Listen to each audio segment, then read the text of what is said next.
নমস্কার বন্ধুরা, আলপনাস কুকিং স্টাইলে আপনাদের সবাইকে স্বাগত। আজকে এমন সুন্দর একটা স্ন্যাক্স রেসিপি নিয়ে এসেছি যেটা দেখলেই কিনা মুখে জল চলে আসবে। আমরা সাধারণত কোনো রেস্টুরেন্টে গিয়ে বা রোড সাইড স্টল থেকে আমরা এই ধরনের স্ন্যাক্স কিনে থাকি, কিন্তু খুব সহজেই কিন্তু এটা ঘরে বানিয়ে নেওয়া যায়। আসুন দেখে নেবেন কীভাবে এই স্ন্যাক্সটা বানাচ্ছি। এই রেসিপিটা বানাতে নিয়েছি 3 পিস ব্রেড, 3টে সেদ্ধ করা আলু, আর প্লেটে কিছুটা ধনেপাতা কুচোনো, কিছুটা পেঁয়াজ আর 2টো কাঁচা লঙ্কা। প্রথমে আলু 3টাকে ভালো করে চামচ দিয়ে এভাবে ভেঙে নিচ্ছি, যাতে কোনো রকম দলা না থাকে। তো চামচ দিয়ে ভালো করে স্ম্যাশ করে নিলাম। এর মধ্যে পেঁয়াজ, কাঁচা লঙ্কা কুচি আর ধনেপাতাটা দিয়ে দিলাম। দিয়ে দিলাম হাফ চামচের থেকে একটু কম লবণ, হাফ চামচ মতো লঙ্কার গুঁড়ো,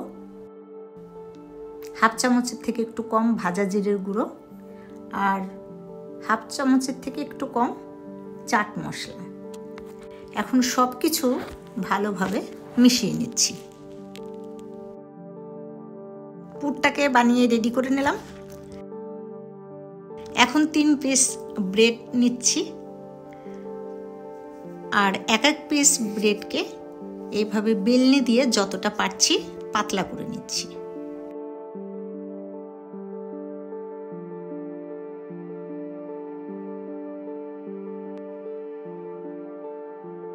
এইভাবে 3 পিস ব্রেডকে পাতলা করে নিলাম, আর একটার উপর একটা বসিয়ে ব্রেডের সাইডগুলো এইভাবে কেটে দিচ্ছি। এই ব্রেডের সাইডগুলো কিন্তু ফেলে দেবেন না, এটা দিয়ে আটা মাখলে রুটি কিন্তু অনেক নরম হয়। এবার 1 পিস ব্রেড নিয়ে আলুর পুর মশলাটা হাতের মধ্যে নিয়ে এভাবে লম্বা করে নিয়ে ব্রেডের মধ্যে দিয়ে দিলাম, আর ব্রেডের চারপাশে একটু জল লাগিয়ে নিলাম।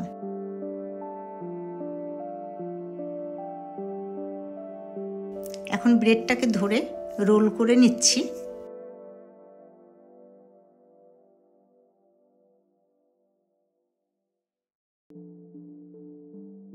রোল করার পরে এইভাবে 2 পাশটাতে ধরে চেপে দিচ্ছি। আপনারা রোলটা যতটা সুন্দর করতে পারবেন, তো এটা দেখতে ততটাই সুন্দর হবে। 3 পিস ব্রেডকে রেডি করে নিলাম। ব্রেডের রোলগুলো কিন্তু এইভাবেই ভেজে খাওয়া যায়, কোনো অসুবিধা নেই, কিন্তু এতে আমি এক্সট্রা ফ্লেভার দেওয়ার চেষ্টা করছি। তো তার জন্য নিয়ে নিলাম কিছুটা কুচনো পেঁয়াজ,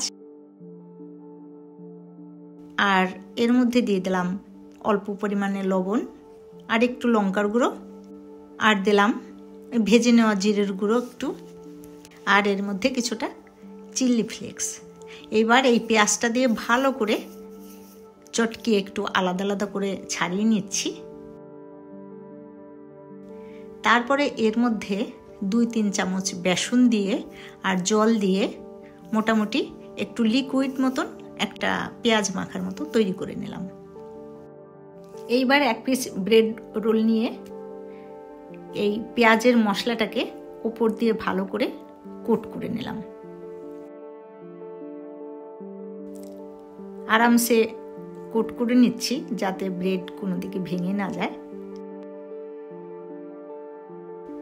তারপরে এইদিকে তেল গরম করতে বসিয়েছি। তেল ভালোভাবে গরম হয়ে গেছে, এর মধ্যে এই রোলটাকে দিয়ে দিলাম। একটা সাইড যখন একটু ভাজা হয়ে গেছে তখন আরামসে এটাকে উল্টে দিচ্ছি। উল্টে দেওয়ার পরে ততক্ষণে আরেকটা রোল দিয়ে দিলাম। এইভাবে উল্টে পাল্টে নিয়ে ওপরের দিকটা যখন একটু লালচে কালার হয়ে যাবে তখন কিন্তু গ্যাসের ফ্লেমটাকে লো টু মিডিয়ামে রেখে একটু ভাজতে হবে, না হলে ভেতরটা একদম লেতে লেতে কাঁচা ভাব থেকে যাবে। এইভাবে যখন উল্টে পাল্টে সুন্দর ব্রাউন কালার হয়ে গেছে তখন তেল থেকে সেকে তুলে নিচ্ছি। দেখুন কত সুন্দর লোভনীয় স্ন্যাক্স রেডি। সন্ধ্যায় চায়ের সঙ্গে যদি এরকম স্ন্যাক্স পাওয়া যায় মনটা কিন্তু একদম ভরে যায়। আমি এই রোলগুলোকে মাঝখান থেকে কেটে নিচ্ছি, কারণ এত বড় রোল একসঙ্গে ধরে খাওয়া একটু অসম্ভব। এটা যে কোনো সসের সঙ্গে, রায়তার সঙ্গে বা এমনি মুচমুচে চায়ের সঙ্গে খেতে পারেন। কেমন লাগলো তাহলে আপনাদের এই রেসিপিটা? ভালো লাগলে চ্যানেলকে সাবস্ক্রাইব করবেন, লাইক শেয়ার করে অবশ্যই পাশে থাকবেন। ভালো থাকবেন সবাই। আবার আসবো অন্য কোনো নতুন রেসিপি নিয়ে। বাই।